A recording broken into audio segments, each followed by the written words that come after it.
गइले देवारा नादान के भइल बाटे काल सखी हमारा उजान के हाय हाय रे घरवा में छोड़ गइले देवारा नादान के भइल बावे काल सखी हमारा उजान के बड़े लुधियानवा हमारा सजनवा ये हमारा बारे में नहीं सोचता देवारा तो माल सारा पोछता बाहर में भतार साला नोचता देवारा तो माल सारा पोछता बाहर में भतार साला नोचता Recording by RRT Digital Recording Studio, Chhoradana. DJ Akhilesh, Lohan. बाहर में भतार साला नोचता माई डियर भौजी को होता हमरे पेरा में उड़ा होता दिया के तेल सखी एही से खाली ना होता राजा खानी पाजा में पकड़ता मन लुलु बाता पेट न भरता सखी धोड़िए में पाना कर खोजता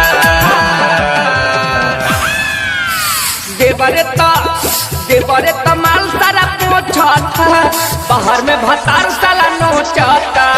देवरे तो माल सारा पोछता बाहर में भतार साला नोचता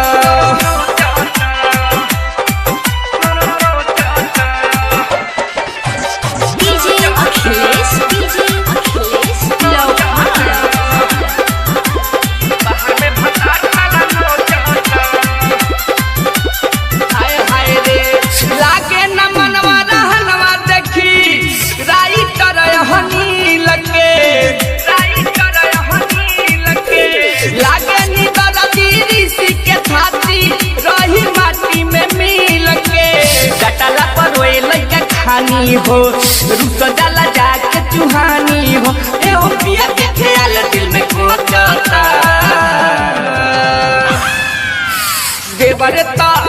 देवरे तो माल सारा पोछता बाहर में भतार साला नोचता देवरे तो माल सारा पोछता बाहर में भतार साला नोचता घरवा में छोड़ गइले देवारा नादान के भइल बावे काल सखी हमारा उजान के बड़े लुधियानवा हमारा सजनवा ये हमारा बारे में नहीं सोचता देवारा